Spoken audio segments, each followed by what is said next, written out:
사도 요한은 그가 남긴 편지에서 죄의 문제에 대해서 언급한 것을 볼 수 있습니다. 뭐라고 얘기했느냐? 죄를 짓는 자마다 또한 율법도 범하는 것이니 죄는 곧 율법을 범하는 것이라. 죄의 정의를 그렇게 내렸어요. 죄를 범하는 것은 율법을 범하는 것이다.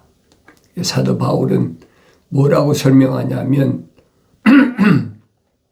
출애굽한 사람들이 광야를 통과할 때 범법함 때문에 율법을 주셨다. 계명을 주셨다.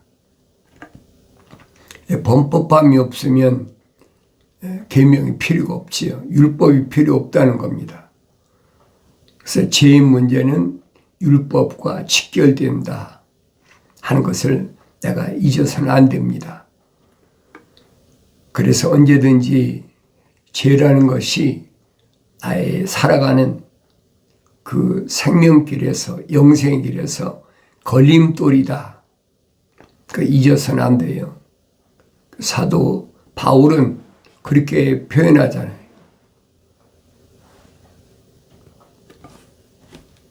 율법이 오고 나니까 죄가 살아났다. 율법이 없을 때는 죄를 졌어도 그게 죄인 줄 몰랐다는 거예요. 출애굽한 이스라엘 백성들이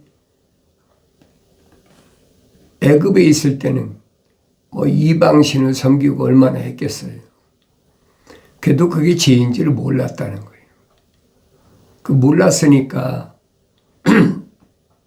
모세가 시내산에 올라가서 40일 동안 불을 다스린 천사로 하여금 계명을 받을 때 밑에다가 아론을 시켜서 금송아지를 만들어 가지고 그게 자기들을 인도하는 신이다.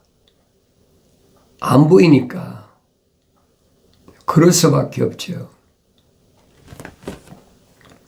육신의 눈으로 보여야만이 뭔가가 자기를 돕는 것 같고 또 그게 의지가 된다는 얘기죠.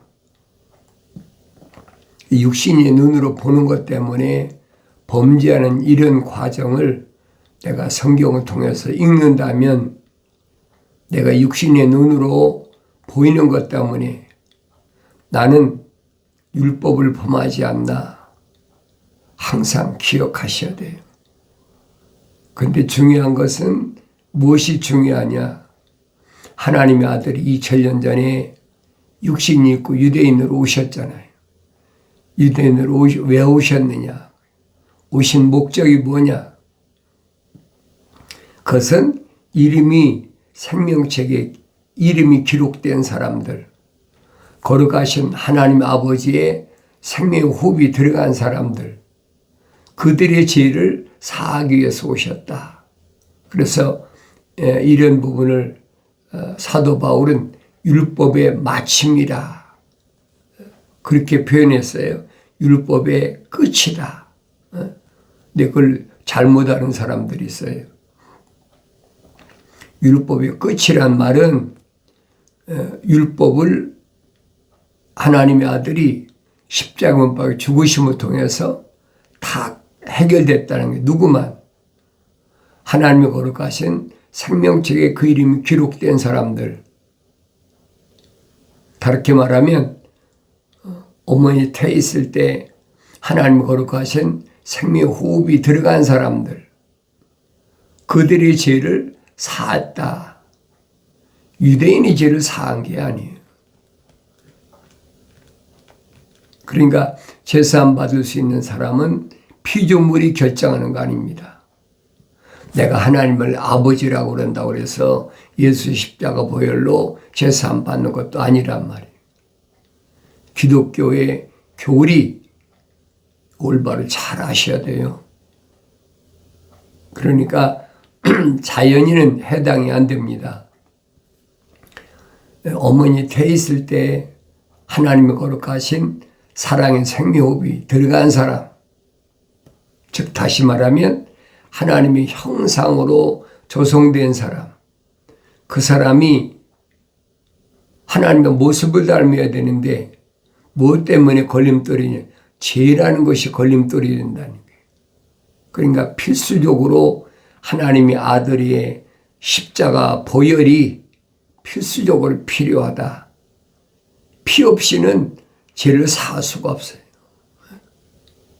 그 유대인들이 그래서 7월 10일 날 1년에 한 번씩 제사장, 선임제사장, 제비 뽑아서 뽑힌 선임제사장이 죄를 사하라 지성소에 들어가잖아요.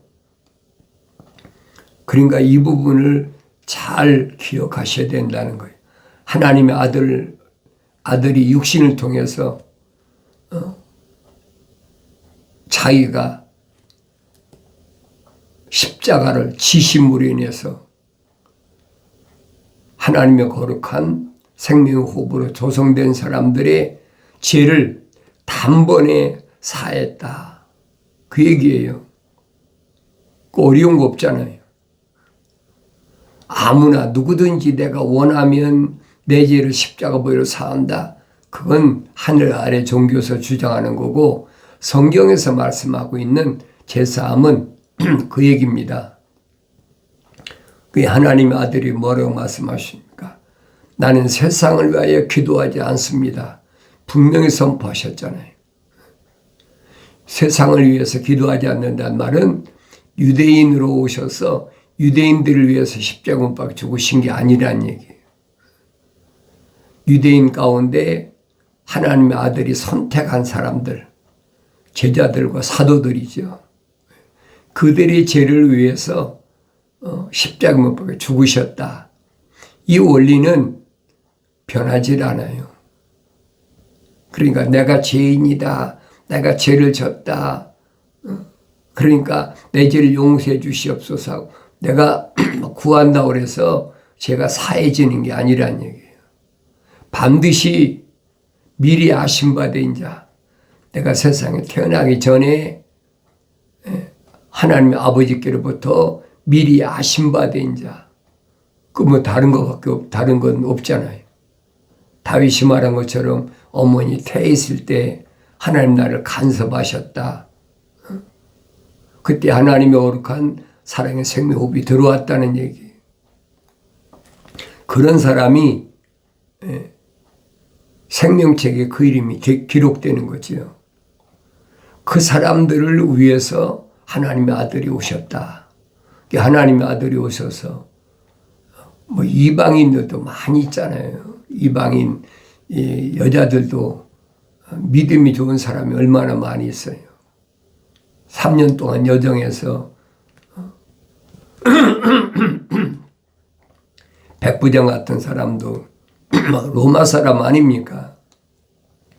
그런데도 믿음이 너무 좋다. 그래서 이스라엘 가운데 이만한 믿음을 본 적이 없다라고 칭찬하실 만큼. 그런데도 제자나 사도로 삼지 않으시잖아요. 하나님의 아들은 히브리어를 사용하는 유대인들을 죄를 사하는, 그러니까 울타리가 유대인이라는 울타리 안에 그 뭐 남유다나 북이스라엘은 마찬가지죠. 그 사람들의 죄를 사하기 위해서 기본적으로 그렇게 오셨단 말이에요.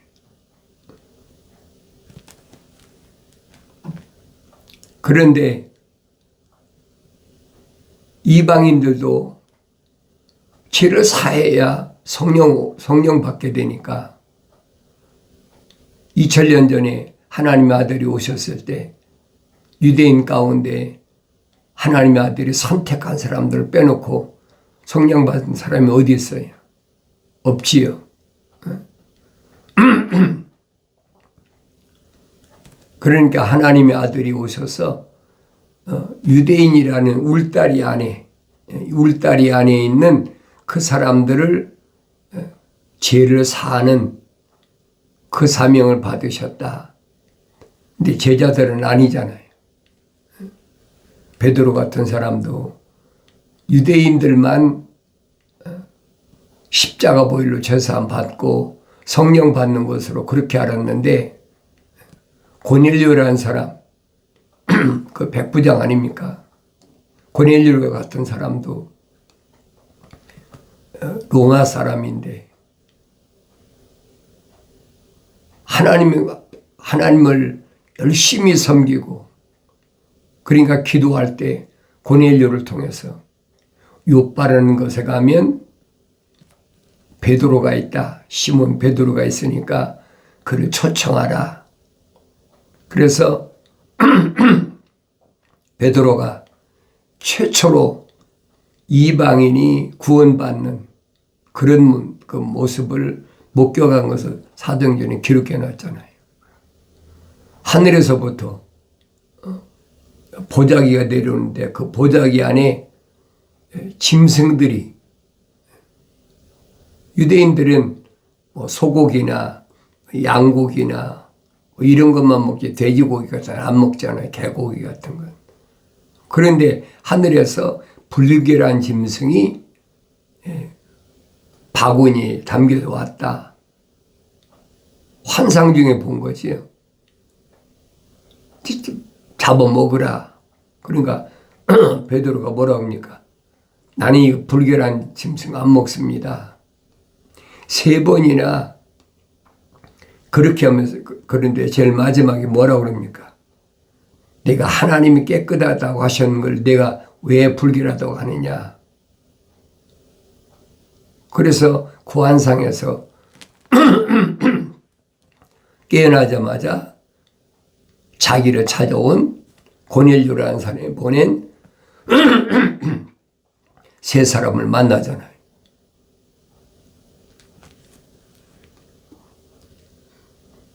천사가 베드로한테 뭐라 합니까? 그 사람 따라가라. 그러니까 이방인이 찾아왔는데 그 따라가니까 고넬료라는 사람이 얼마나 신앙이 좋은지. 베드로는 그때까지만 해도 유대인 사이밖에 몰랐어요. 그런데 그렇게 하나님을 잘 섬기는 로마 시민이 있다는 것을 몰랐죠. 그러니까 하나님의 아들이 말씀하신 대로 예루살렘을 떠나지 말라. 몇 날이 못 되어 성령이 임하시면, 성령 받으면, 성령 받아 완성되면 예루살렘과 유다와 사마리아 땅 끝까지 이르러 나에게 증인이 된다. 그때서 깨닫잖아요.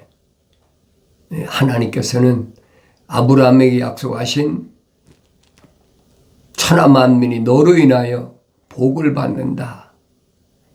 그러니까 무슨 말인가를 모르죠. 너로 인하여 복을 받는다는 말은 너를 믿음의 조상으로 내세워서 너를 하나님이 간섭하신 것처럼 천하 만민도 하나님이 간섭하시는 사람이 따로 있다는 얘기잖아요. 내가 성경을 읽어도 성령 안 받으니까, 성령 받지 않았을 때는 그게 무슨 말인가 몰라요. 하늘 아래 지식이 가르치는 거 아닙니다. 하나님 말씀은 내가 읽어야 되는 거예요. 그래서 항상 여러분에게 내가 권면하는 건 겁니다. 뭐 자연인은 상관없어요. 하늘 아래 종교를 따라가든 뭐하든. 적어도 기독교 복음전도자 훈련은 유튜브 방송, 페이스북 콘텐츠에 오신 여러분은 다른 데에 마음 뺏기지 말라는 얘기예요. 내가 직접 하나님의 아버지의 음성을 들어야 되고 하나님의 아버지의 계시를 받아야 되는데 창세기 1장부터 요한계시록 22장까지를 떠난 계시는 있을 수가 없어요. 왜? 성경이 빠진 것이 없다 그러잖아요. 너희는 주의 책을 찾아 읽어라. 이것들은 하나도 부족한 것이나 다 자기 짝으로 되어 있다. 부족한 것이 없으니까 뭐 빠진 것이 없다는 얘기죠. 그게 내가 읽어야 돼요. 하늘 아래 종교는 뭐 그런 거 있잖아요.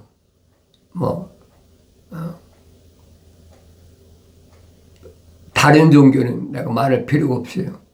성경을 거룩한 책을 인용하는 종교, 로마 캐토릭 나온 개신교, 또 뭐 성공회,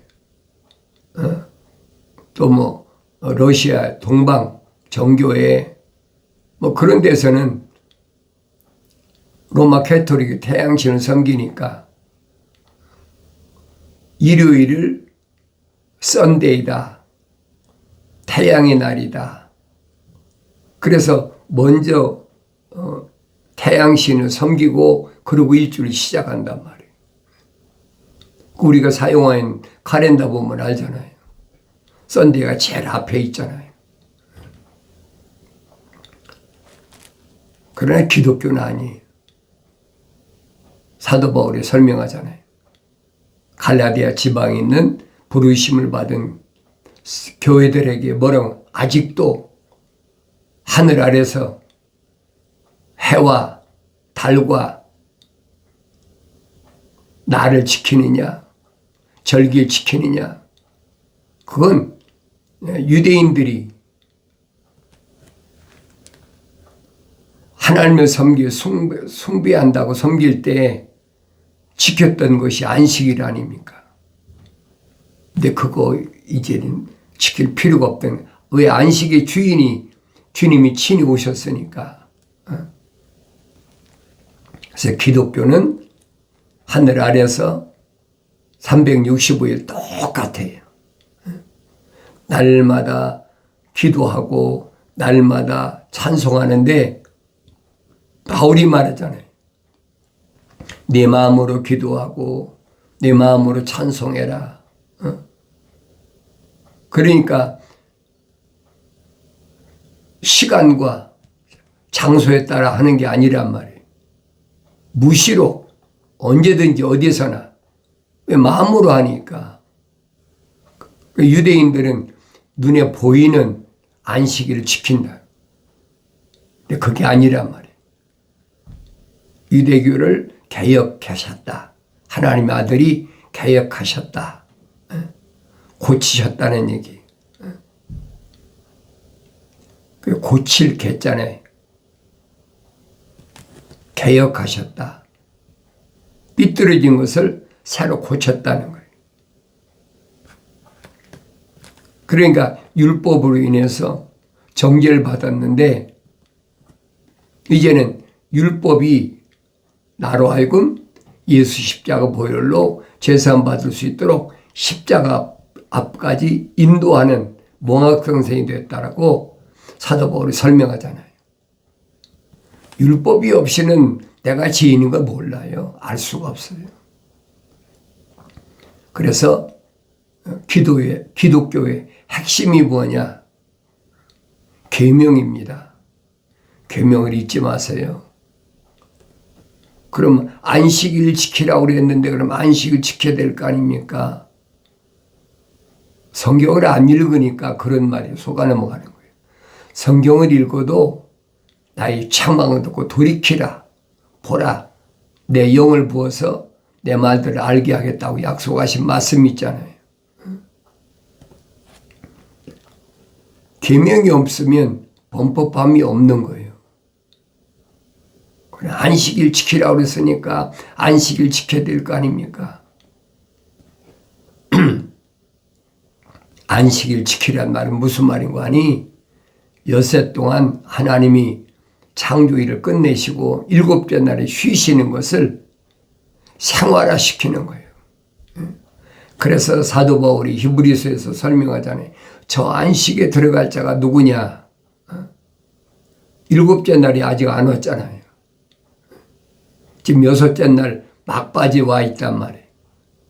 늘 내 말씀드린 그거잖아요. 여섯째 날 막바지 왔는데 일곱째 날 쉬신다. 그때 일곱째 날은 하나님의 아들이 재림하신다.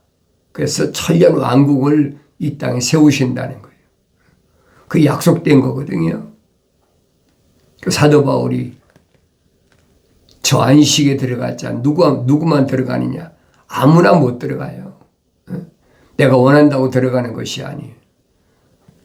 무슨 운동 경기나 극장에 들어갈 때 내가 돈 주고 표 사고 들어가는 것처럼 사람들을 그렇게 착각시킨단 말이에요. 거기는 누구만 들어가느냐? 안식에 들어갈 자는 누구만 들어가느냐? 생명책에 그 이름이 기록된 사람, 하나님 거룩하신 사랑의 생명흡이 들어온 사람, 그 사람이 예수 십자가 보혈로 제사함 받아야만이 성령이 오시는 거예요. 제사함 받지 못하면 더러워서 성령은 안 오신단 말이에요. 깨끗할 때 성령이 오신다. 그걸 항상 기억하셔야 돼요. 더러워진 것이 뭐가 더러워진 것인가? 루시퍼가 하나님의 동산에서 뭇별 위에 올라서서 내가 하나님처럼 되어보겠다.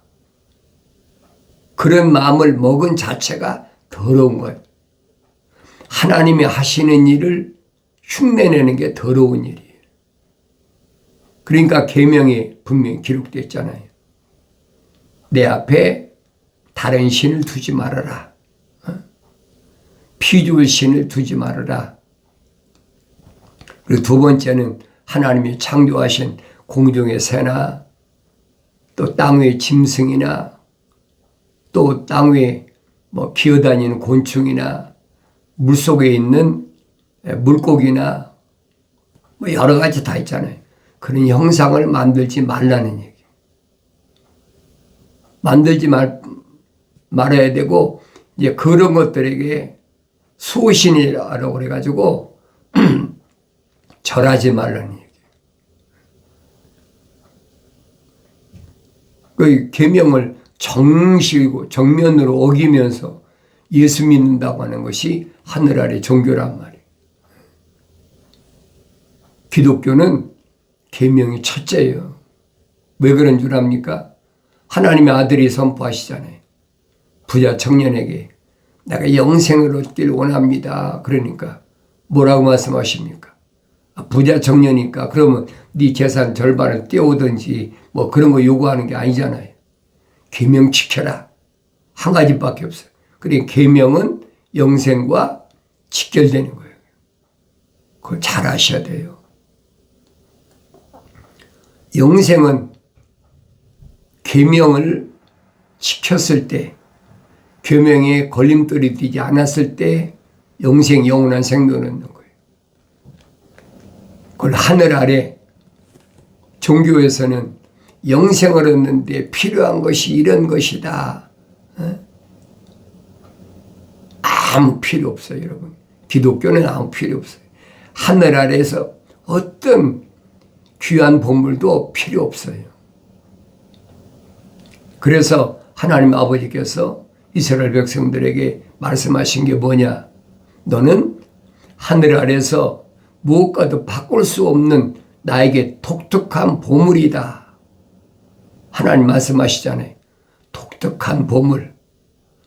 하늘 아래서 무엇과도 바꿀 수 없는 독특한 보물.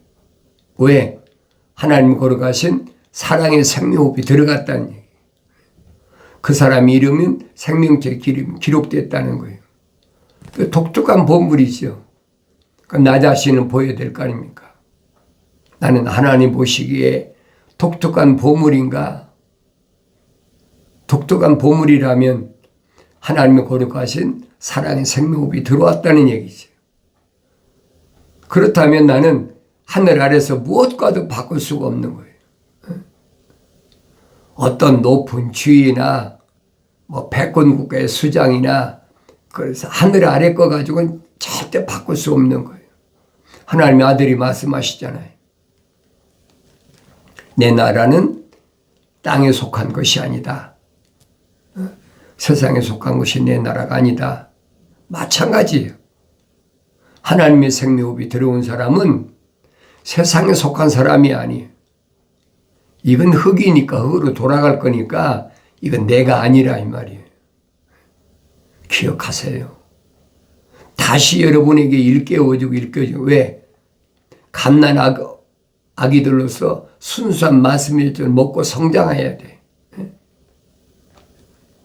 아브라함 같은 사람도 완성될 때까지 모리아산에 가서 이삭을 바칠 때까지 40년이 걸렸어. 40년. 하루아침 되는 게 아니에요, 여러분. 그걸 기억하셔야 돼요. 내가 나 자신을 돌이켜봤어요. 40년 전에, 그 40년 전이면 거의 1980년대지.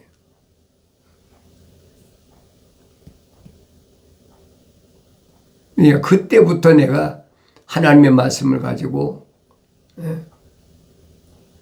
그때는 뭐 개신교에 빠져 있었으니까. 근데 지금 여기까지 오기까지 40년이 걸렸다고요. 하루아침 되는 게 아니에요. 나이가 육신의 이 나이가 많고 적은 거 아무것도 아니에요, 여러분. 오늘 하나님 아버지께서 나를 부르시면 아버지 앞에 가더라도 확실히 하고 가야죠. 어차피 흙은 흙으로 돌아갈 거니까 이 육신의 장막 안에 있는 나를 내가 올바로 볼 수 있어야 된다는 거예요. 여러분에게 말씀드리는 게 그거예요. 여러분이 믿든 안 믿든 난 상관없어요. 성경에 말씀하신 거룩한 책에 말씀하신 것을 나는 선포하는 것밖에 없어요. 믿고 안 믿는 거야 여러분의 소관이지. 그건 내 소관이 아니잖아요. 에스겔에 그 바빌론에 포로 잡혀간 이스라엘 백성들에게 천사가 뭐랍니까? 외쳐라. 너한테 책임 안 물을 테니까 외치라는 거예요. 반드시 네 말을 듣고 돌이켜야 될 사람 따로 있으니까 너는 사람들의 외모를 보고 그 사람이 어떤 지위에 있고 그런 것 때문에 두려워하지 말고 외치라는 거예요. 왜? 너를 이스라엘의 파수꾼으로 세웠다. 그게 사명이에요. 그게 사도들이 사명이고 그 제자들이 사명이에요. 오늘 여러분도 마찬가지입니다. 여러분들도 부지런히